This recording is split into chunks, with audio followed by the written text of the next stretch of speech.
Saludos, amigos y amigas de La Respuesta. Sigue siendo norma de La Respuesta cumplir lo prometido, interesarse siempre en reafirmar cuanto diga en un programa y se haga necesario reafirmarlo luego con pruebas. Porque tal como expresé en el programa pasado, mi disposición se ha ido concentrando mucho en probar más que en hablar. Es un tiempo de hacer prueba. Dije que en el año 2006 había escrito un artículo en el Listín Diario. No recordaba bien el año, ni el mes siquiera. Ese artículo se lo había dedicado al licenciado Danilo Medina Sánchez. Y efectivamente, lo mandé a localizar dentro de mis documentos y aquí está. Salió el artículo y una viñeta del licenciado Danilo Medina Sánchez.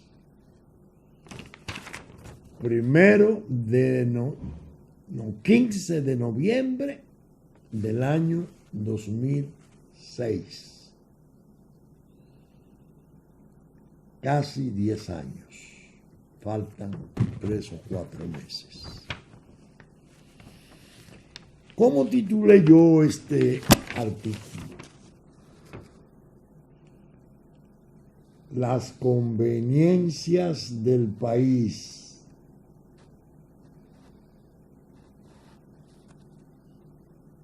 ¿Lo ven ustedes? ¿Qué le decía yo al licenciado Danilo Medina Sánchez? Que era un hombre fundamental del gobierno de Leonel Fernández, propiamente su primer ministro. Se había apartado del gobierno, naturalmente ya estaba presente el fantasma de la reelección de Leonel Fernández para el 2008, y pese a que acababa de ganar el partido y sus aliados las elecciones del 6, el primer ministro decidió apartarse.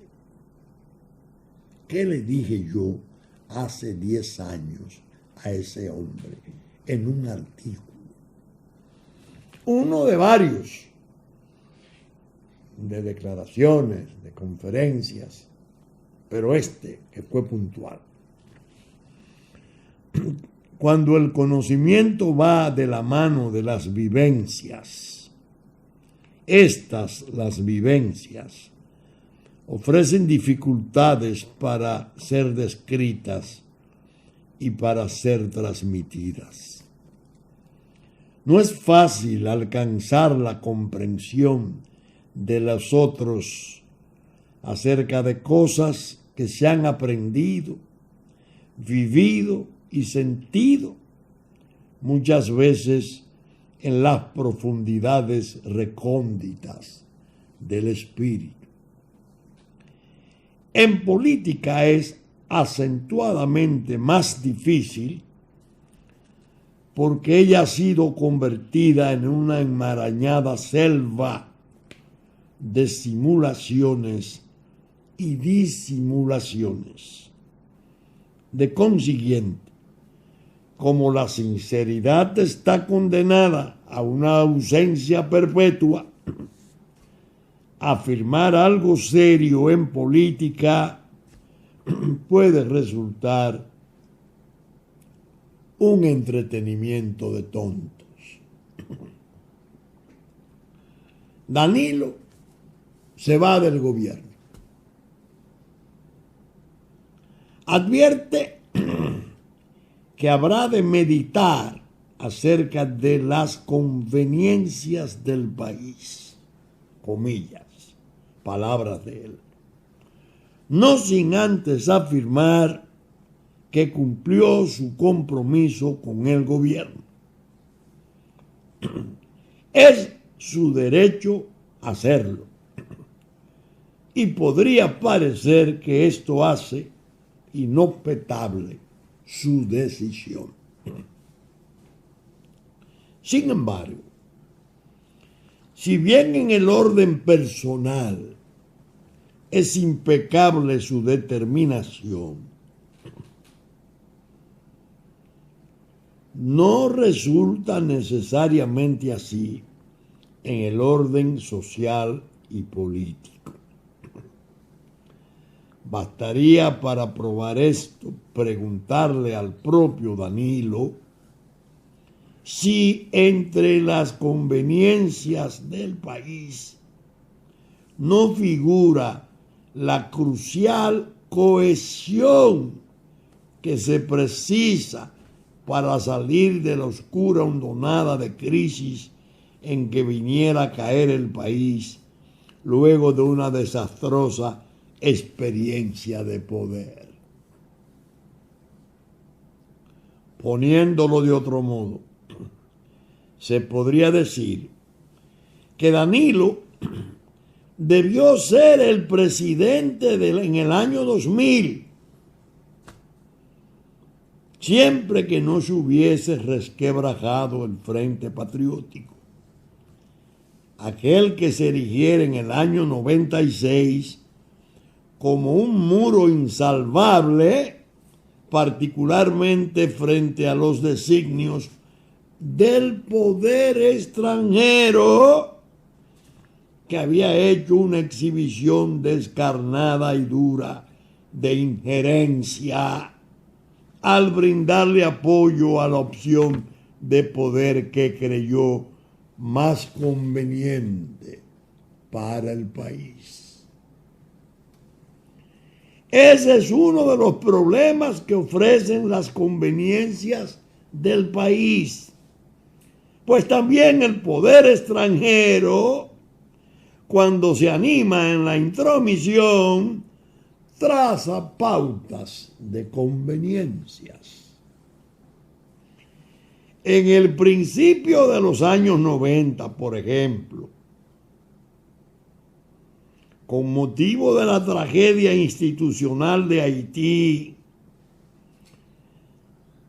es decir, Aristide, el derrocamiento de Aristide, se exploró severamente la posibilidad de establecer 19 campamentos de refugiados de 20,000 habitantes cada uno, en lo que parecía ser un intento misericordioso de ONU para albergar parte de la desdicha vecina en una filosa versión de asilo territorial. El presidente Balaguer se opuso con firmeza y tenacidad. Desde luego, pagó un precio alto que condujo al estupro de la Constitución, al cercenamiento del período presidencial hasta llevarlo a 2 años, no sin que antes se advirtieran las posiciones rígidas del poder extranjero buscando abortar el proceso electoral mismo. Fue después de esa peligrosa experiencia que sobrevino el Frente Patriótico, y todos vimos concurrir a los 2 líderes mayores de la República a levantar las manos de un joven brillante, pero considerablemente desconocido. Así nacía su buena estrella. Al menos fue lo que el ánimo público percibió. Lo lógico resultaba, pues, que al sobrevenir el triunfo electoral del 96, aquella unidad cuasi nacional se mantuviera por 2 o 3 períodos. Claro está, alternando las candidaturas, los candidatos presidenciales. Se le quiso ver así cuando en el año 2000 Danilo fue el candidato, no ya del Frente Patriótico, sino de su pujante partido, que llegó a creer con ingenuidad que la coyuntura había desaparecido y que no se necesitaba imperiosamente la cohesión con esas fuerzas sociales conservadoras, muy subestimadas por su supuesto atraso, pese a su numerosidad impresionante. Dejaron infiltrar y romper el Frente Patriótico y esto condujo a un 98 con elecciones congresionales de lamentables composiciones. De ahí se desprendieron todas las fatales secuelas que conocemos por haberlas padecido tan tristemente. Hay unos párrafos explicando ese periodo, el acceso de Mejía al poder, etc. Ahora, decía yo en el 2006, cuando Danilo se va del programa y del compromiso que establecía aquel mandato popular, se agigantan las tentaciones de poder de los grupos insaciables, se regodea la impunidad y lo que es peor aún, es con las propias riquezas mal habidas del peculado y de la droga con que amenazan volver para padecimiento de un pueblo que supo apurar de sus desatinos y barbaridades. Hablar pues hoy de las conveniencias del país, sin hacer ese ejercicio de reflexión, puede ser un gesto aventurado que el pueblo no merece. Me resisto a pensar que lo que realmente pueda estar en curso es que prosigamos enredados en las sórdidas pendencias del sectarismo y de los particularismos que podrían invocar toda la legitimidad del mundo para hacer irreprochable la conducta de grupos, pero que una vez pasaran a ser contrastadas con los balances y resultados de la nación como tal, se convertirían en penosas deserciones de deberes fundamentales con el ser permanente que es el pueblo.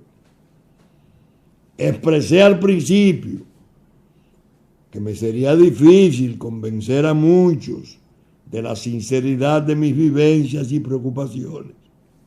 Me salva el hecho de estar acostumbrado a hablar en soledad. Lo único que me queda como consuelo, no obstante, es que podría invitar al lector a meditar de todos los daños producidos por todos los gobiernos nacionales, cuáles han sido los mayores y más amenazadoramente perdurables, desde la deuda externa fatal de Falcaria hasta los abismos del narcotráfico, alentado de forma inconcebible. ¿Se pudo evitar eso? Claro que sí, con Danilo presidente en el 2000. Pero no se pudo. ¿Por qué? Porque se arruinó la cohesión del Frente Patriótico por acción u omisión de muchos que no tendrán cómo pagar tal responsabilidad frente a la República del Porvenir. Oiga, hace 10 años de esas advertencias. ¿Qué ha ocurrido? Vimos lo que fue el 2000. Hablo para los jóvenes que no lo vieron. Lo que fue el 2006, el triunfo en las congresionales. Lo que fue el 98, ya roto el Frente Patriótico.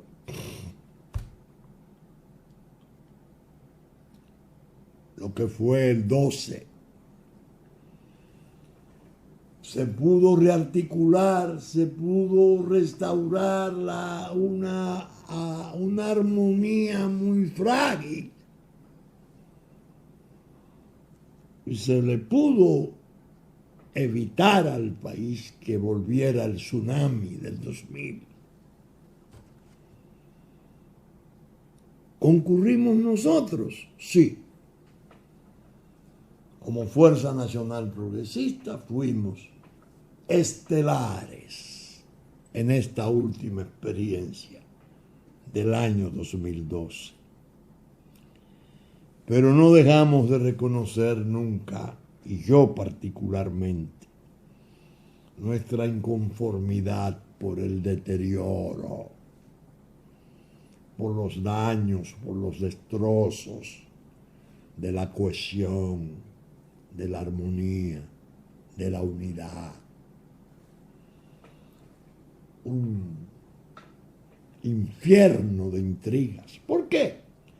Porque ese periodo 2006-2012, que Danilo estuvo ausente, entraron a funcionar los factores externos, los sectores externos. El poder extranjero, ni corto ni perezoso, se da cuenta y se hace presente y envía a sus agentes calificados al entorno de Danilo. Y Danilo viene dentro de esa fragilidad de la armonía de que hablé a iniciarse como poder en el 2012, pero los planes del poder extranjero y de los sectores externos eran otros, no lo de la reconciliación verdadera, sólida, seria. Se han dado espectáculos. Mencionar a Quirino casi ya pasa a ser un elocuente lugar común. Cuando se quiere hablar de bajeza y de prácticas mafiosas y de cosas detestables, se habla de la traída de aquel capo para destruir al presidente de ese partido. Pero las divisiones han sido en todos los niveles. La peor muestra la dio Santiago en una primaria que llevó a evitar que se celebraran más primarias. Hubo asesinatos advertidos con anticipación por candidatos importantes. Se hace pacto con el PRD, se emborrona todo y se logra pasar por el estercolero. Ya, hay que decirlo así, institucionalmente.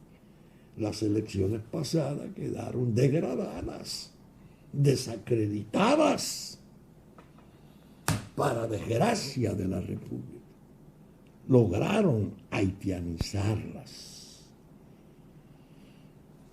Esta es la hora que todavía dicen ya que van a dar resultados. Pero una cosa, los candidatos van a la Procuraduría y le dicen al procurador, traemos una exposición, interroga al presidente de la Junta Central Electoral para que diga por qué él en su discurso dijo que desde la oposición se estaba tramando en un boicot para hacer fracasar las elecciones. Que explique eso con motivo de la renuncia de los 3.000 técnicos, aquel desastre que todos conocemos.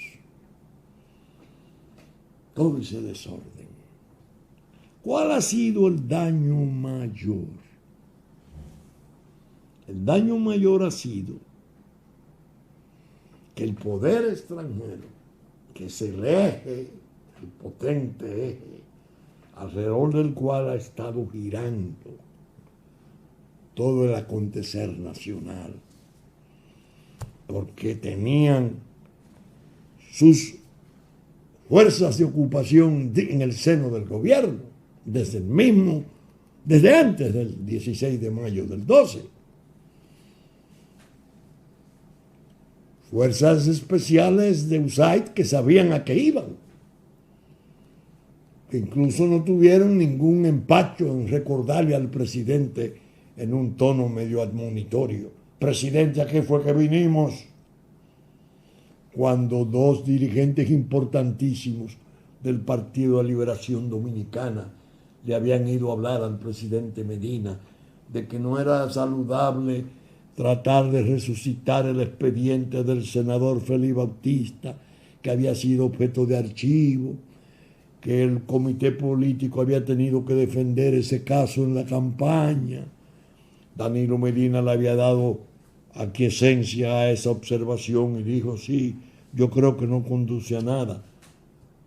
¿A qué fue que vinimos?, dice el comisario de USAID, Gustavo Montalvo.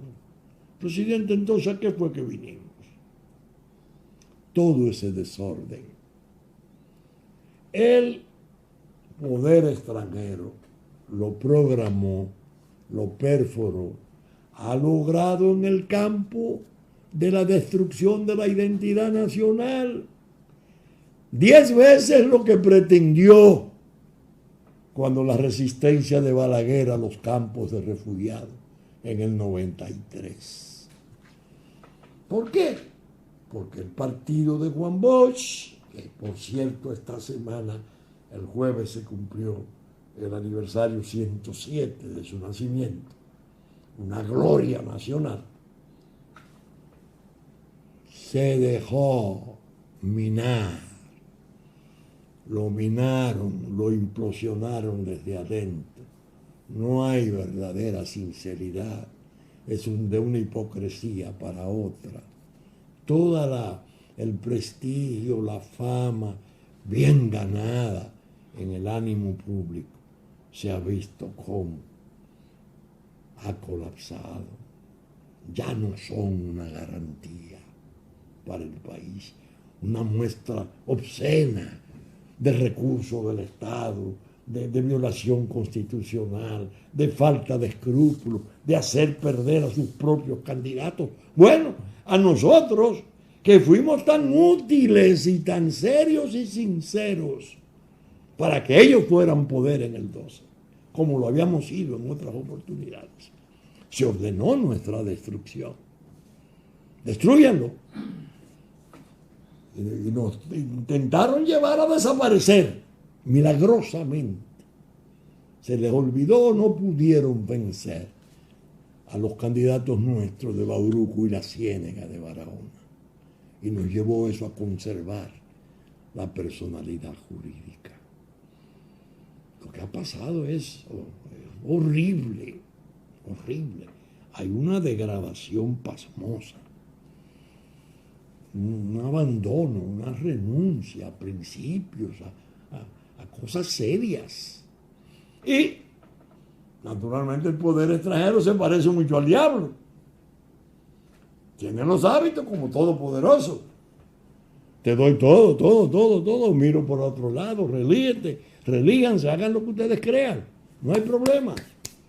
Pero eso sí, no me pare ni el flujo de ilegales.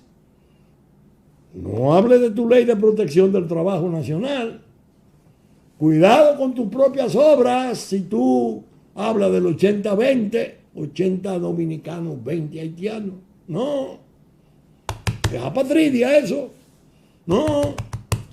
Cuidado, cero discriminación. Viene un jerarca de la política mundial, John Kerry, y se lo dice. Y tiene el Departamento de Estado que revelarlo, porque aquí no todo es silencio. Sumisión y silencio. Genuflexión y silencio. un desastre.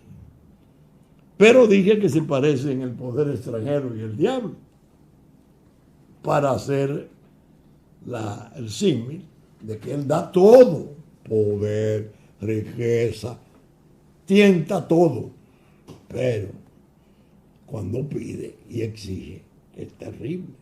Ok, comencemos. Vamos a comenzar. Entonces lo que se dice es que la oposición quiso dañar la Junta, no el gobierno, que contrató a Indra, la firma que tenía 4 años tratando con el sector eléctrico público, recibiendo millones de pesos en consultoría y en asistencia y apoyo. Y eso llega a término que un juez pide una auditoría, al juez se le dice que es sedicioso, el juez dice que lo sedicioso sería silenciar todo eso. Bueno, un desorden.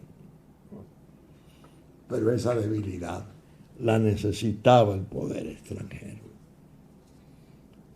para poder proseguir con su plan. ¿Cuál es? De 1,5 a 2 millones de falsos dominicanos fabricados con lo que viene ahora como posible recomposición de la Junta y de las altas cortes, para darle un marco jurídico falso, hijo de todo ese horror, de todo ese oprobio, a las cosas que están por hacer. Y la respuesta en medio del desierto, con su fe incólume en Dios, sabedora de que el poder omnipotente del Señor reconoce la limpieza de su participación, de su trabajo, de su interés, de su denuedo por defender a un pueblo desfavorecido, desdichado, desinformado, envilecido, dañado de 1000 maneras, por sectores de poder de toda índole, del área pública, del alto empresariado que está vinculado a esos planes, con la obsesión del lucro, del aumento de los mercados, sin ningún reparo en nociones ridículas como la soberanía, la independencia, los símbolos patrios. No. Olvídense de eso. Lo que viene es nuevo. Somos nosotros, dicen, los que vamos a redimir a la isla. La vamos a convertir en un puerto libre, que es lo que en el fondo persiguen el otro poder, el del narco. Pacto implícito, geopolítica, que no sabe qué hacer con Haití porque está terriblemente anarquizado. Tienen ya para 18 años y no hay manera de organizarlo mínimamente.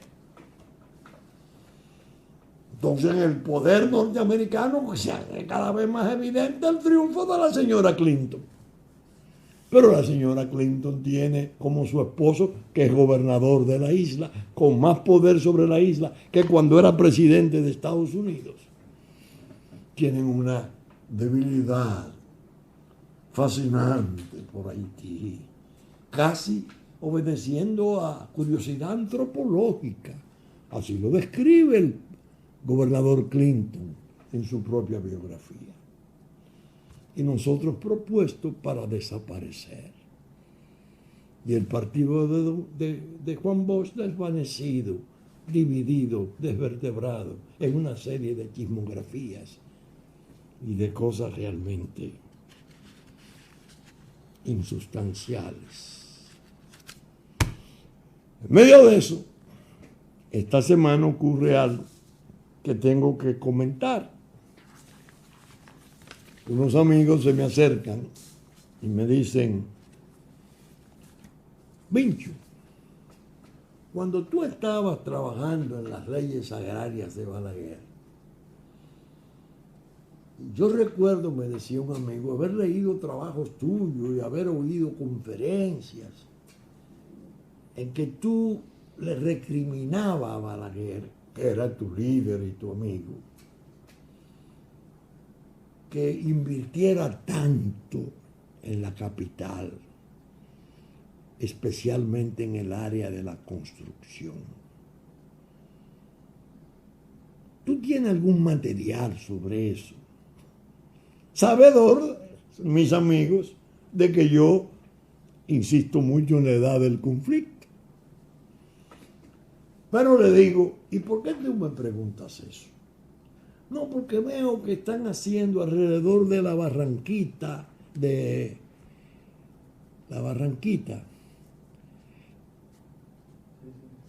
y de la ciudad Juan Bosch, una especie de premio. La Barranquita de Santiago, que ya parece un tipo de monumento prehistórico que fue para deporte. Y veo como que entre la ciudad Juan Bosch y la Barquita se está haciendo como los pactos más potentes hacia el 20.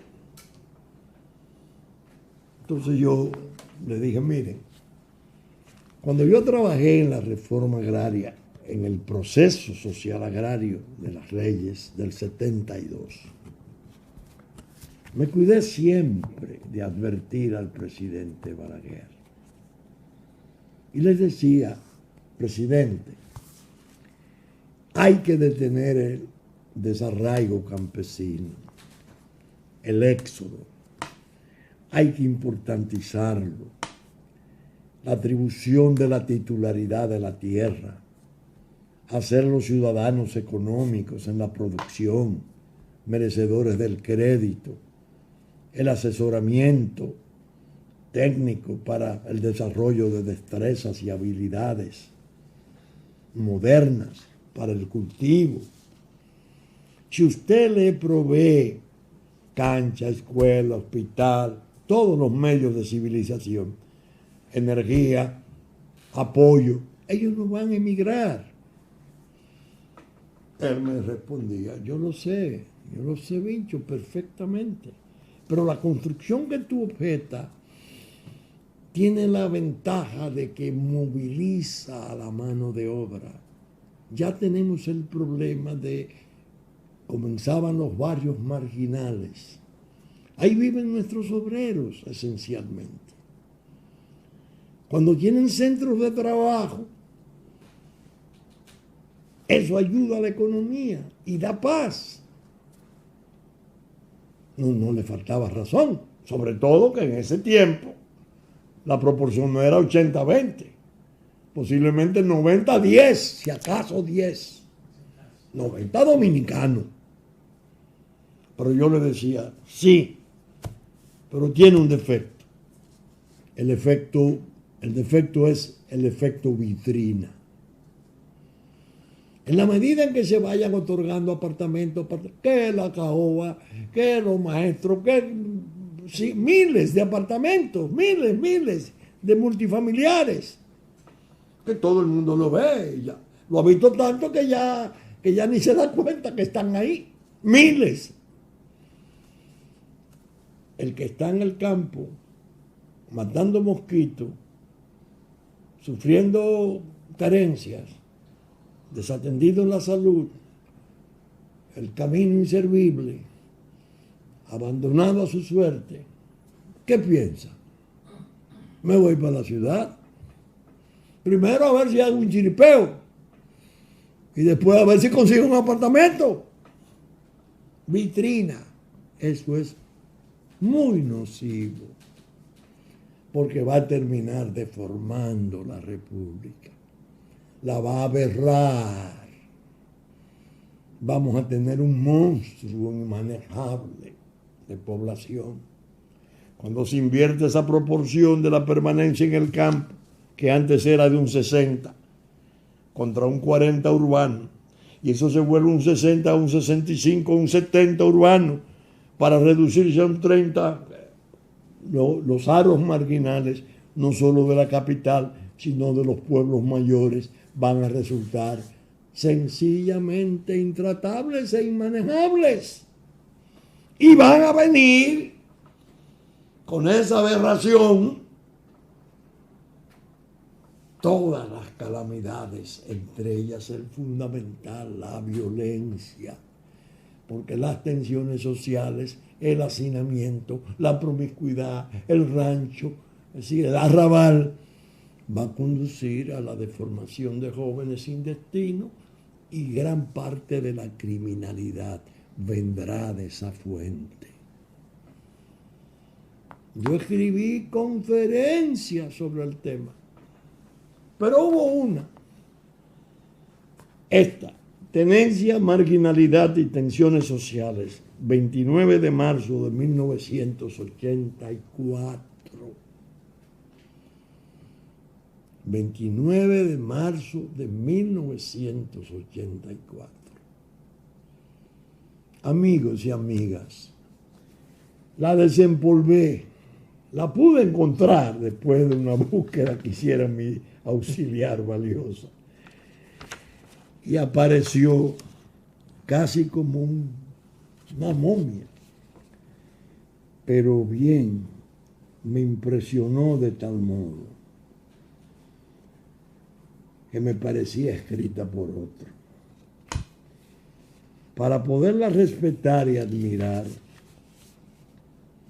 tuve la sensación de que eso no lo escribí yo. Porque es que las previsiones que hay ahí son tan exactas, son tan correctas, tan atinadas. Casi una labor de profecía sobre lo que iba a venir, sobre lo que se iba a producir. Entonces, a los amigos que me planteaban eso, yo les decía: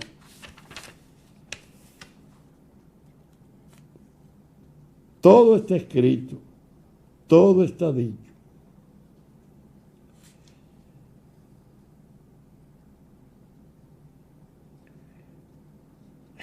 Oigan solo estos parrafitos para que ustedes vean el nivel de esto. No hay nada comparable como tener y respetar eso que llamé al principio un estatuto de vocaciones. Es lo que puede fundamentar un equilibrio no estático, sino dinámico, para que los sueños e ideales del depauperado no sean utópicos, sino eminentemente realizables. Y resulta suicida la frustración que acarrea su revocación o su mantenimiento hipócrita a través de una admisión de su ventaja puramente teórica, sin concreción en los hechos. No es la pobreza en sí la que genera la ira, es la certidumbre o aún la razonable sospecha de desprecio o indiferencia frente a su drama, las que pueden desencadenar los odios invencibles. Una belleza, una muestra de 100. Entonces le decía, sobre la barquita, cuando yo veo las publicaciones deslumbrantes de tercer periodo de reelección, eso está claro, y oigo hablar de esa ciudad Juan Bosch que se está haciendo, yo digo, Dios mío, ¿hasta dónde hemos llegado? Primero, que el 95% del personal que trabajó ahí levantando sus edificios no es dominicano. Salarios que fueron en gran modo remesados al extranjero. Con todo lo que esto implica. Porque el paro del albañil nuestro, del carpintero nuestro, del echadía nuestro implica ruina de la familia, desamparo del hijo, tentaciones del hijo. Lo mandan al motoconcho si puede, pero el ideal de los planes es mandarlo al crimen. Y anda la droga, circundándolo en el barrio y captándolo. Envilece a este pueblo, ennoblece al otro, ya al grado de que algunos dicen, todo cuanto ustedes tienen lo han hecho aquellos. Oiga eso. Entonces, todas esas complejas situaciones de seguridad pública, de pérdida absoluta y rotunda de la fe del ciudadano en que su Estado puede protegerle, esa decepción del ciudadano que nota que el espacio del ejercicio monopólico de la violencia legal del Estado está siendo cubierto y llenado por el crimen, tienen sus orígenes, raíces de este tipo. Por eso muchas veces ustedes me han oído decir, mis amadas derrotas, amargamente, mis amadas derrotas. Se me dice, usted es un hombre de causas perdidas. Me lo dijo una muchacha que me entrevistaba, pero era en realidad de buena fe, tratando de levantar mi reacción. Digo, sí, cómo no.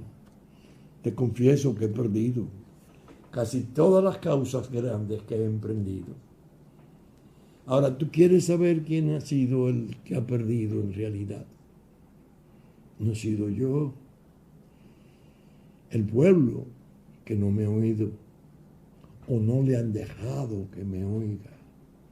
Los poderes de la tierra, los poderes infinitos del gran capital, controlador de los medios y de la comunicación social, la gran fábrica de verdades a la carta y de mentiras a la carta. Perdí la droga. ¿Tú crees que perdí yo? En mis luchas he tenido que arriesgar mucho. Cada vez que me ha tocado asistir a alguno de los entierros de la gente que ha trabajado en nuestra seguridad y he visto sus familias destrozadas por el crimen, me he enconado aún más en mis convicciones del desastre. Perdí en la cuestión agraria considerablemente. Me declararon antisocial entonces. ¿Quién perdió?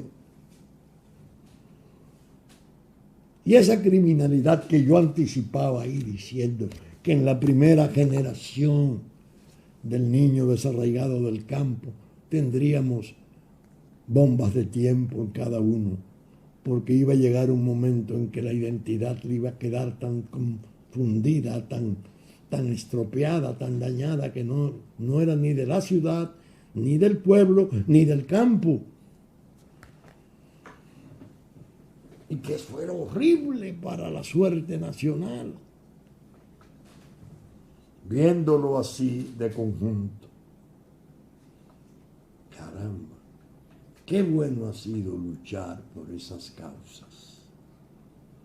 Aunque se tenga el amargo convencimiento de que no se pudieron adelantar lo debido. ¿Por qué? Porque hay una obstrucción de poder. Porque hay un manejo de los medios de convencimiento, porque hay una televisión arrolladora y un enjambre de comentarios muy alineados, con discrepancias imperceptibles. Porque hay como una especie de gran maestro dirigiendo la orquesta. En prensa, radio, televisión, salvo excepciones que cada día son más escasas. Porque eso es lo que está diseñado. La indefensión nacional es parte del diseño de nuestra desaparición. Por eso se me secó la garganta, se me acabó la tinta, escribiéndole a esos dos hombres que yo consideré que eran los hombres claves para hacerse cargo del porvenir. Leonel Fernández, 3 periodos, Danilo Medina, 1 periodo, ya va a entrar al otro. ¿A qué precio de descrédito? y les decía, casi en forma necia, cuidado con dividirse. Se han dejado dividir, reconcíliense, hagan esfuerzos serios, sinceros. En la medida en que no lo hagan, el naufragio de nosotros como pueblo va a ser cada vez más seguro y peligroso. ¿Por qué? Porque estamos descabezados. El liderato político anda dando tumbos. Usted lee esa prensa y lee y oye la radio y ve todo. Lo voy a someter a prueba. Hagan un inventario ustedes que son seguidores y amables, oyentes, televidentes de la respuesta. ¿Cuántos comentarios en el día oyen ustedes acerca de los peligros de la suerte nacional? ¿Quiénes son los que pueden aquí decir nos están liquidando? La soberanía está mutilada, reducida en términos espantosos. El poder extranjero se ha infiltrado en una forma determinante y todo es preparatorio de cosas peores. ¿Quién lo dice? ¿Quién se atreve a decirlo? Entonces la indefensión del pueblo es una realidad palpable. Nosotros pagamos un precio. El precio de la desaparición que se quiso hacer. Nulos. Hubo un municipio importante del centro del Cibao que me fue a ver un amigo a contarme que su hijo estaba en una mesa. Y el presidente de la mesa parece que es de los radicales del danielismo. Y cuando comenzaron los votos, él se da cuenta que había unos votos presidenciales de la Fuerza Nacional Progresista. Pero observa que el presidente dice, no, cero. Y hay un momento que no puede aguantar, ¿no? El hijo no es empleado público, sino privado. Y le dice, pero ¿y por qué usted está diciendo cero? No. Nulo, la cruz. La crucecita. 93,000 nulos en la candidatura presidencial. Sencillamente, en lugar de los palitos para ganar de aquellas elecciones famosas, anúlenlo con una crucecita en cualquiera de las otras caritas. Son solo 7 caritas de los candidatos. Ese es el precio. No era nosotros, era la causa que defendemos, la que querían poner en cero. ¿Por qué? Porque ese es parte del diseño. Vender al mundo que aquí no hay interés en preservar la soberanía. Que no es cierto, que la República Dominicana fue una especie de creación de una serie de locos, idealistas, supuestos, los filorios. Un tal Duarte, un tal Sánchez, un tal Mella. Después con España, no, eso no es verdad, un tal Luperón. No, nada de eso es verdad. Lo que es verdad es lo que nosotros estamos haciendo ahora, entregándoselo al poder extranjero. Para que el poder extranjero salga del embarazo inmenso que tiene de que no puede resolver los trastornos más viejos que la historia de aquel desastre, de aquel desorden, que ya es narcoestado como colapso, pero que fue colapso desde la propia independencia. Eso que lo tratan de sublimizar. Porque ellos no fundaron república, sino imperio. Desde entonces, y ahora están definitivamente los intereses de la geopolítica en los máximos niveles. Tomen el este, Ahí están los ríos, ahí están los valles, ahí está todavía el monte. Tienen 5 aeropuertos internacionales, tienen puertos de gran calado, ahí entra el otro poder, la droga del mundo. Está situado en el mismo centro del Caribe, punto crucial para tráfico de Europa y América del Norte. Y no se apuren que para las potencias eso de la lucha contra la droga, ahora veo que se reunió el presidente Obama con Trudeau en Canadá y le prometió que se va a trabajar sobre en el 8º año de poder, habla el presidente Obama de que se van a arreciar los procedimientos de lucha contra la droga. ¡Por Dios! Esa no es prioridad. Eso dejó de ser prioridad hace mucho tiempo. La prioridad de la isla de Santo Domingo es la otra. Y es la que nos tiene preparados para lo peor. Y por eso, desde la respuesta, yo insisto, y se lo digo al liderato nacional en lo político, en lo intelectual, en lo religioso y en el empresariado sano, que es vastísimo. No lo que anda ahí, lo que ando con la parcela catastral de la frontera, no. El otro empresariado.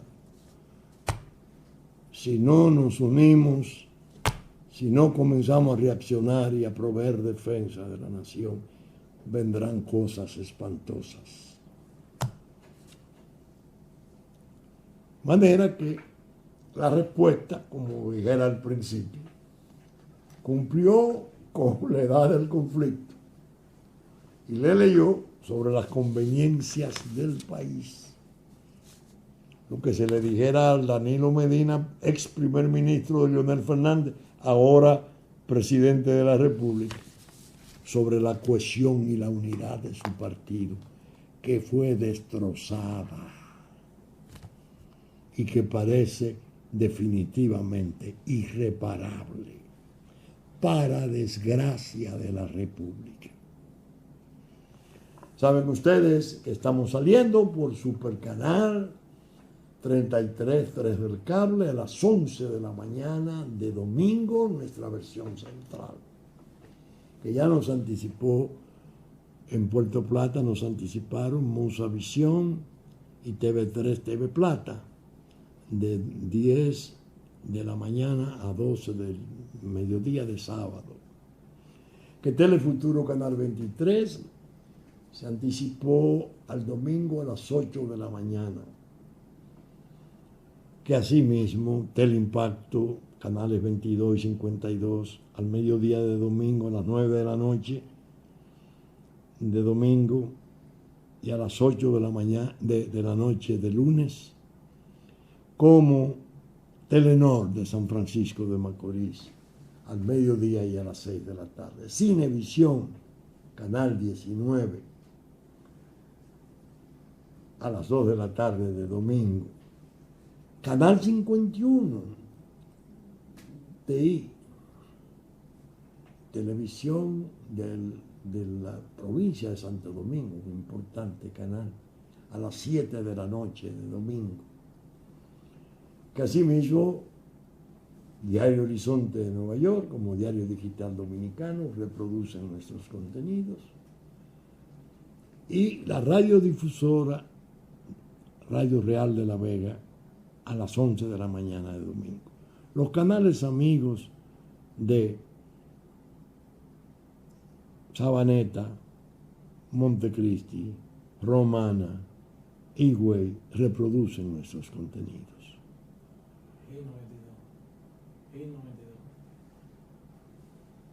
Esperamos estar con ustedes el próximo domingo.